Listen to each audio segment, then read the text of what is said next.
Hello students, कैसे हैं आप सब लोग। आज हम हमारा जो चैप्टर केमिस्ट्री का चल रहा है, मैटर इन आवर सराउंडिंग्स, उसका लेक्चर नंबर 4 रिकॉर्ड करेंगे। ध्यान रखिएगा, लेक्चर नंबर 3 तक हम लोगों ने सॉलिड, लिक्विड और गैस में डिफरेंसेस देखे थे। कुछ प्रॉपर्टीज के आधार पे एक बार उनको वापस रिवाइज करेंगे और एक या दो पॉइंट जो छूटे थे उनको वापस हम लोग आज टेबुलर फॉर्म में एक बार रीड करेंगे। ध्यान रखिएगा। देखिए, हम लोगों ने शेप की बात कर ली थी कि सॉलिड का शेप क्या होता है, फिक्स होता है। लिक्विड का शेप क्या होता है, फिक्स नहीं होता, कंटेनर के शेप पे डिपेंड करता है। और गैस का भी जो शेप होता है वो फिक्स नहीं होता है, कंटेनर के शेप पर निर्भर करता है। इसमें आप एक और अच्छा एग्जांपल ले सकते हैं, बलून का एग्जांपल ले सकते हैं। बलून को अलग अलग शेप में क्या कर सकते हैं, अलग अलग शेप के बलून आप प्रोड्यूस कर सकते हैं, इन्फ्लेट कर सकते हैं। ध्यान रखिएगा, तो जब उसमें एयर जाएगी तो ध्यान रखिएगा बलून का शेप आपको अलग अलग नजर आएगा। तो ध्यान रखिएगा, गैसेस का शेप डेफिनेट नहीं होता, लिक्विड का शेप डेफिनेट नहीं होता। शेप किसका डेफिनेट होता है, सॉलिड का। फिर बात आती है वॉल्यूम की। ये भी हम लोगों ने देख लिया था, जो सॉलिड होते हैं उनका वॉल्यूम क्या होता है, फिक्स्ड होता है। लिक्विड का वॉल्यूम भी क्या होता है, फिक्स होता है। लेकिन जो गैस है उसका वॉल्यूम फिक्स नहीं होता। तो फिर अगर फिक्स नहीं होता तो गैस का वॉल्यूम कितना होता है, कैसे निकालें। तो ध्यान रखिएगा, गैस का वॉल्यूम कंटेनर के वॉल्यूम के बराबर होता है, बशर्ते कंटेनर क्या हो, क्लोज्ड। ये आप ध्यान रखिएगा, इंपॉर्टेंट पॉइंट है। जैसे मान लीजिए किसी सिलेंड्रिकल शेप में, क्या मान लीजिए सिलेंड्रिकल शेप है, इसमें गैस भरी है, तो अगर आपसे कोई पूछ ले कि इसमें भरी हुई गैस का वॉल्यूम कितना है, तो आपको कुछ नहीं करना, सिलेंडर का वॉल्यूम आप निकाल लें, क्योंकि it's a close container. Clear है। अगला पॉइंट है कंप्रेसिबिलिटी। सॉलिड की कंप्रेसिबिलिटी ऑलमोस्ट जीरो होती है। ऑलमोस्ट शब्द इसलिए लगाया है क्योंकि हम लोगों ने एक पॉइंट पढ़ा था कि जो मैटर को बनाने वाले स्मॉल पार्टिकल्स होते हैं उनके बीच में स्पेस होता है। तो सॉलिड में स्पेस नेग्लिजिबल होता है, जीरो के बराबर होता है। तो जब already they are very closely packed तो उनको कंप्रेस होने की संभावना बिल्कुल जीरो है। तो यही हमने लिखा है, compressibility is almost nil. Even जो लिक्विड होते हैं उनकी कंप्रेसिबिलिटी भी क्या होती है, मैंने लिखा है वेरी वेरी वेरी लेस। ये वेरी वेरी वेरी लेस लिखने के पीछे कारण यही है कि लिक्विड भी कंप्रेसिबल नहीं होता है, लेकिन हम लिखते हैं सॉलिड के कंपैरिजन में कि उसके कंपैरिजन में लिक्विड की कंप्रेसिबिलिटी थोड़ी सी ज्यादा होती है, लेकिन वो विजिबल नहीं होगी। ध्यान रखिएगा, कोई आपको इम्पैक्टफुल चेंज नहीं आएगा। अगर आप कंप्रेस करेंगे लिक्विड को, वो लिक्विड ही बना रहेगा। लास्ट हमने लिखा गैस के लिए, हमने लिखा है गैस की जो कंप्रेसिबिलिटी होती है बहुत ज्यादा होती है। तो बहुत ज्यादा क्या होती है, इसका अनुमान आप खुद लगा सकते हैं।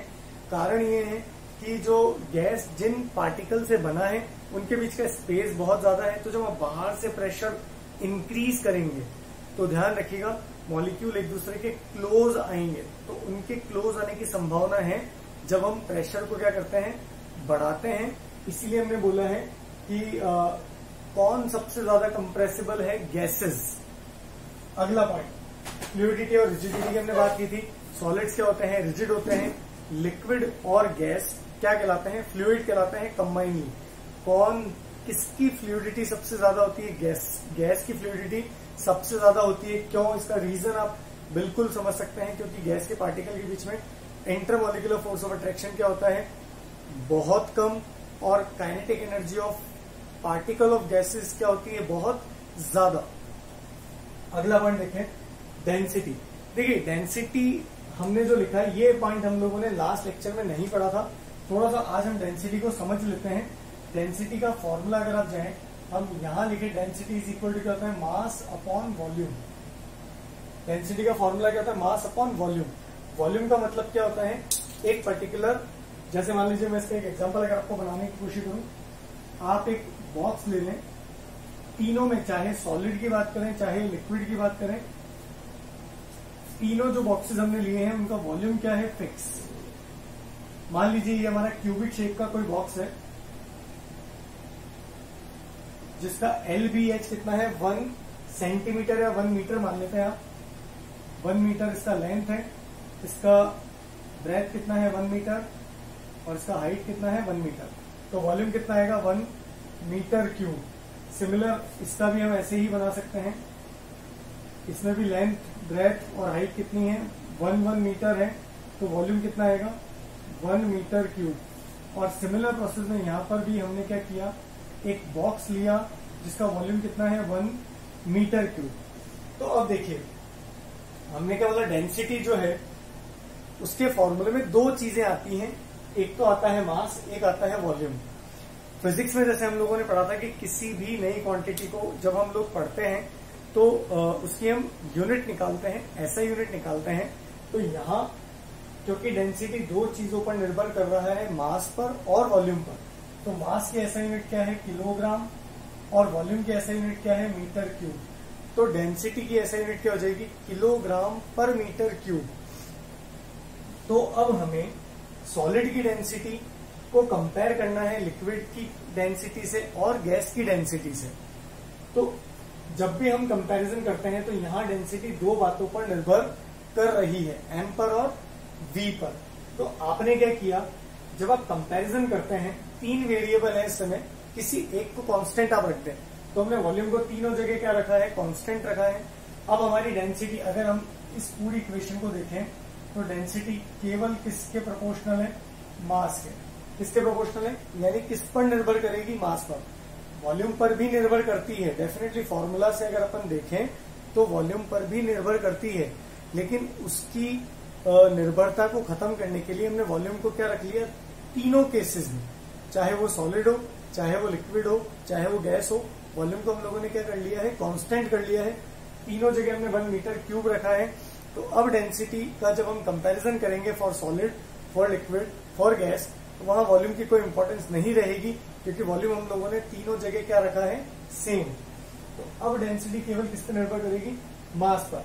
अब आप खुद अनुमान लगा सकते हैं कि जो सॉलिड होता है वहां पार्टिकल क्या होता है, they are very closely packed. Clear है, they are very closely packed और एक दूसरे के बहुत क्लोज होते हैं, ध्यान रखिएगा।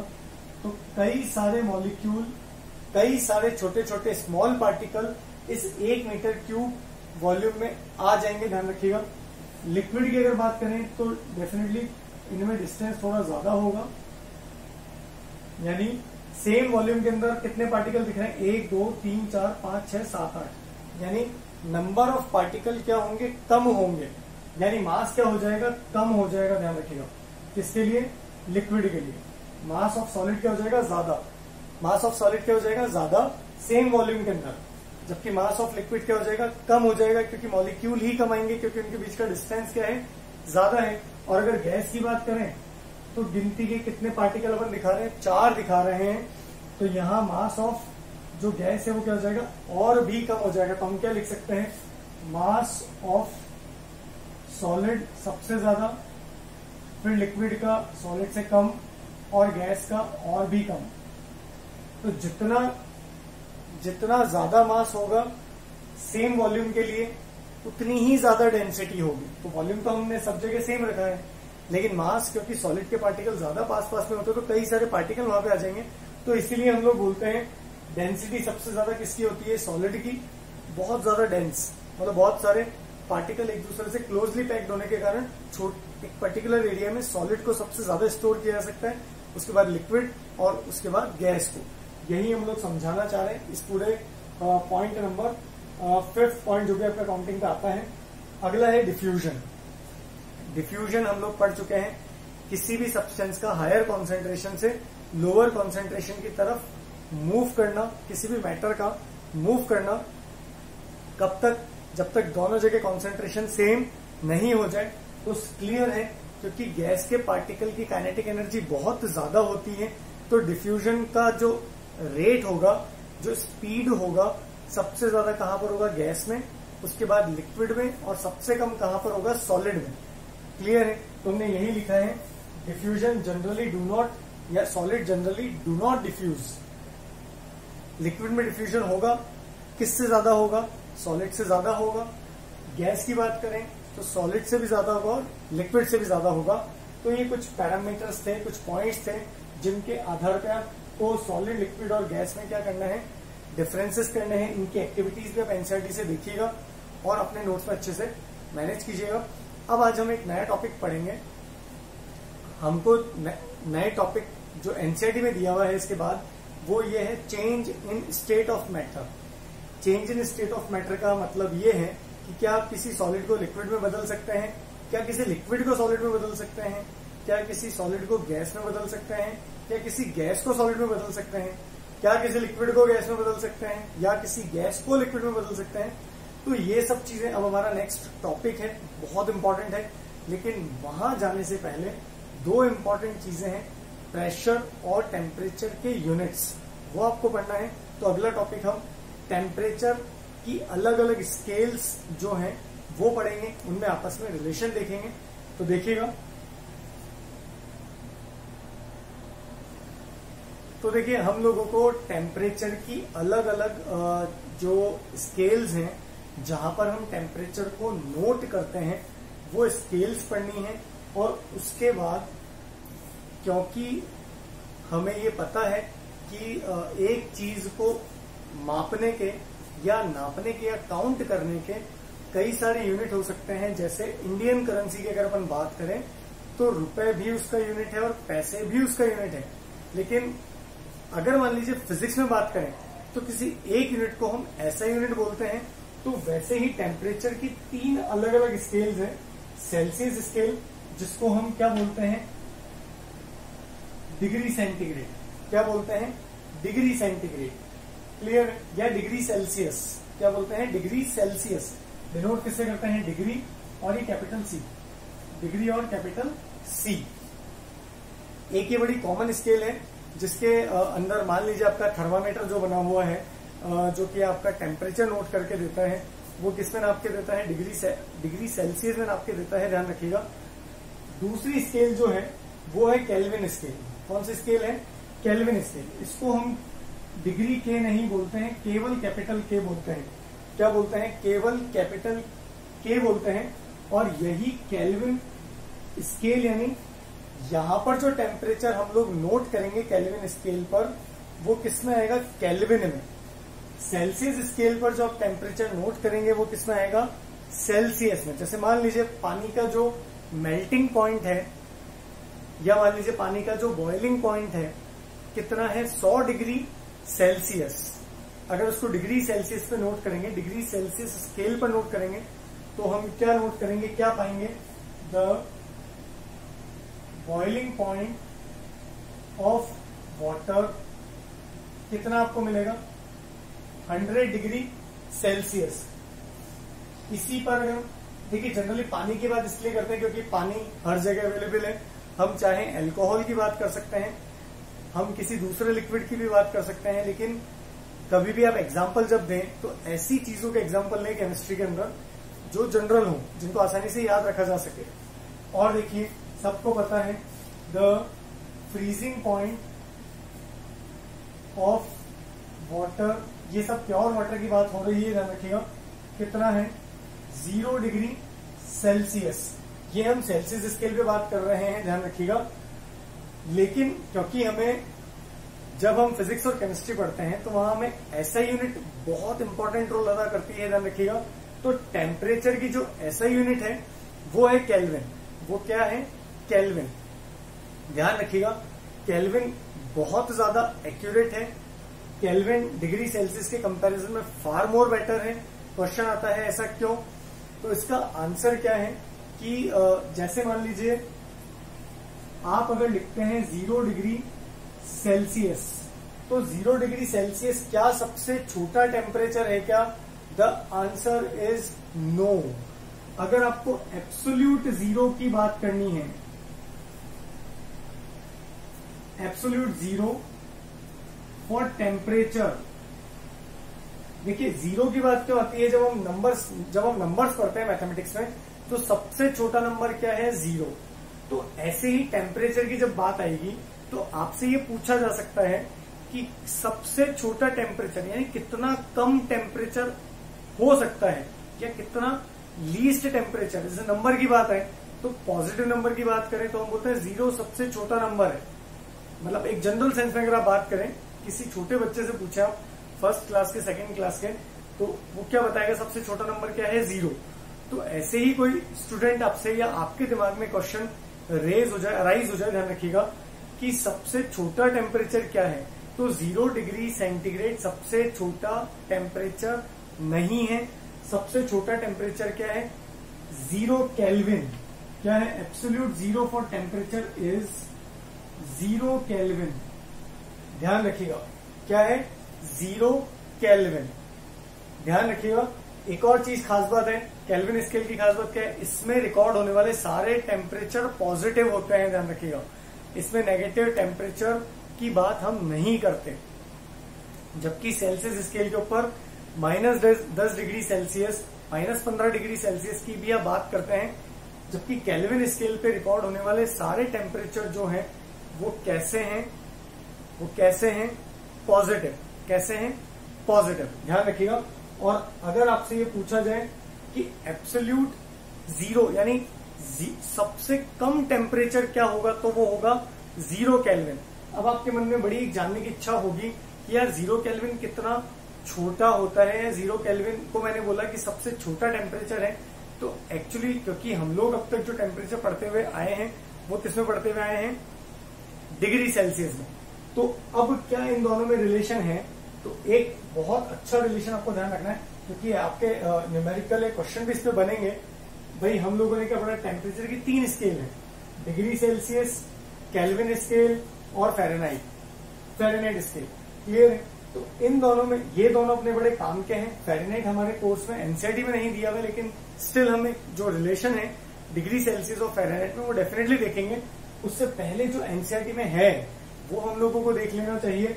तो डिग्री सेल्सियस और केल्विन में क्या रिलेशन होगा? 100% होगा, क्योंकि दोनों किसकी यूनिट है? टेम्परेचर की यूनिट है। क्या रिलेशन है? तो ये बड़ा इंपॉर्टेंट है। 0 degree Celsius is equal to होता है 273 केल्विन। इसको आप नोट कर लें। 0 degree Celsius is equal to कितना होता है? 273 kelvin.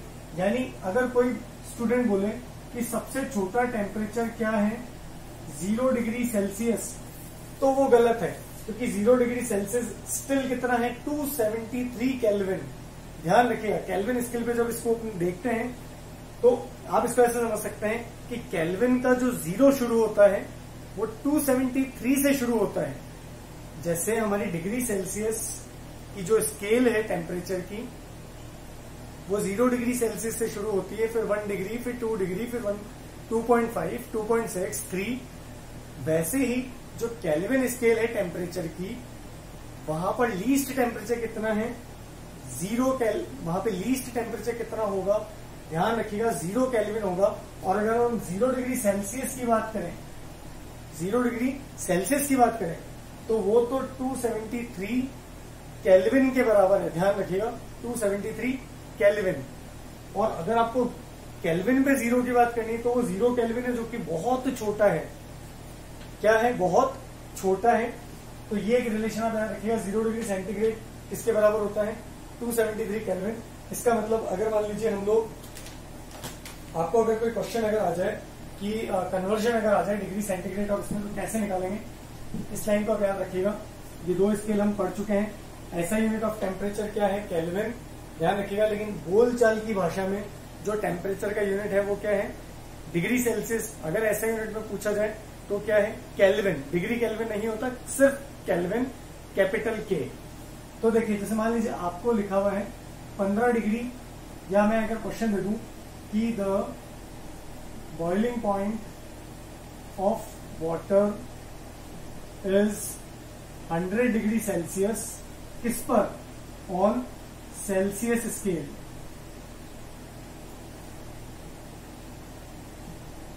What will be the, ये वैसा ही है जैसे मान लीजिए कि मैंने बोला मेरे हाथ में 1 डजन बनाना है, लेकिन 1 डजन बनाने की जगह अगर मुझसे पूछ ले नंबर में एक्चुअली कितने, तो 12 बनाना है। क्लियर है? तो क्वेश्चन ऐसा आ सकता है कि I am carrying 2 dozen of bananas, तो how many number of bananas I have, तो हम क्या देंगे? 24 नंबर ऑफ बनानाज। सेम वैसे ही कॉन्सेप्ट है कि अगर मैं बॉइलिंग पॉइंट पानी का चेक करता हूं किस पर? सेल्सियस स्केल पे, तो वो कितना निकल के आता है? 100 डिग्री सेल्सियस। बचपन से पढ़ते हुए आए हैं। अब इसी को what will be the boiling point of water, किस पर? On kelvin scale, on kelvin scale. तो मैं पॉज कर रहा हूं, आप 1 मिनट अपना टाइम लीजिए और इसको सॉल्व करें। कैसे इसको सॉल्व करेंगे ध्यान रखिएगा, कैसे सॉल्व करेंगे चेक कीजिए। क्या सॉल्व किया आप लोगों ने, देखिए कैसे इसको सॉल्व करेंगे हम लोग। The boiling point of water आपको कितना लिखा हुआ है 100 डिग्री सेल्सियस। अब अगर मान लीजिए डिग्री सेल्सियस को आपको किसमें कन्वर्ट करना है, केल्विन में, तो आपको क्या करना है, डिग्री सेल्सियस प्लस 273 आपको क्या करना पड़ेगा, ऐड करना पड़ेगा। किसमें कन्वर्ट करने के लिए, केल्विन में। तो देखिए कितना हो जाएगा, 100 डिग्री में आप ऐड करेंगे 273, आपको कितना मिलेगा 373 केल्विन। ध्यान रखिएगा, तो जब भी आपको डिग्री सेल्सियस में कोई टेम्परेचर दिया गया है उसको आपको किसमें कन्वर्ट करना है, केल्विन में कन्वर्ट करना है। तो कुछ नहीं करना, 273 ऐड करना है। वैसे कुछ बुक्स में 273.15 भी लिखा हुआ है, but 15 is we can neglect that 0.15। अगर दिया है क्वेश्चन में तब तो हम डायरेक्टली यूज करेंगे, लेकिन अगर नहीं दिया है कैलकुलेशन को आसान बनाने के लिए 0.15 कैन बी नेग्लेक्ट। तो हम क्या देखेंगे कि जब भी डिग्री सेल्सियस को आपको किसमें कन्वर्ट करना है, केल्विन में कन्वर्ट करना है, कुछ नहीं करना, 273 ऐड करना है। और अगर कोई केल्विन में टेम्परेचर दिया है और उसको आपको किसमें कन्वर्ट करना है, डिग्री सेल्सियस में कन्वर्ट करना है, तो 273 सबट्रैक्ट करना है। जैसे देखिए, आपको मान लीजिए कोई टेम्परेचर दिया हुआ है 473 केल्विन, इसको वो पूछ रहे हैं डिग्री सेल्सियस में कितना होगा। तो बहुत आसान है, क्या करना है, -273 आप क्या कर दें, सबट्रैक्ट कर दें इसमें से। तो 473 में से अगर आप सबट्रैक्ट करेंगे 273 तो कितना आएगा, 200। तो डिग्री सेंटीग्रेड यानी डिग्री सेल्सियस स्केल के ऊपर अगर आप देखोगे तो आपको कितना टेम्परेचर नजर आएगा, 200 डिग्री सेल्सियस। ध्यान रखिएगा, ऐसे यूनिट ऑफ टेम्परेचर क्या है, केल्विन। अब लास्ट एक हम रिलेशन और पढ़ लेते हैं डिग्री सेंटीग्रेड और फ़ारेनहाइट में, क्योंकि फ़ारेनहाइट भी एक स्केल है जिसपे हम टेम्परेचर को नोट करते हैं। तो ये भी एक रिलेशन देख लें जो कि एनसीईआरटी में नहीं दिया गया है, लेकिन हम लोग लिख सकते हैं। तो क्या है, 9/5 degree centigrade is equal to F-32। ये आप नोट कर लें, ध्यान रखिएगा। इसको भी आप केवल F नहीं लिखेंगे, ये भी डिग्री फ़ारेनहाइट होता है, ध्यान रखिएगा। तो डिग्री सेंटीग्रेड और फ़ारेनहाइट में क्या रिलेशन है, 9/5 into degree centigrade is equal two degree Fahrenheit -32। यानी जो भी टेम्परेचर आपको डिग्री सेंटीग्रेड में दिया है उसको अगर आपको फ़ारेनहाइट में कन्वर्ट करना है तो ये रिलेशन आप यूज करेंगे। क्लियर है, आप अपने आप से क्वेश्चन करके जैसे 100 डिग्री सेंटीग्रेड को आप डिग्री फ़ारेनहाइट में कन्वर्ट कीजिएगा। ये आपके लिए होमवर्क है, ध्यान रखिएगा। 0 डिग्री सेंटीग्रेड या और ले लीजिए 50 डिग्री सेंटीग्रेड को आप डिग्री फ़ारेनहाइट में कन्वर्ट कीजिएगा। क्लियर है, तो ये हम लोगों ने आज क्या पढ़ा, टेम्परेचर स्केल, जो कि आने वाले चैप्टर में जब हम स्टेट्स के चेंज पढ़ रहे होंगे वहां बहुत काम आने वाला है।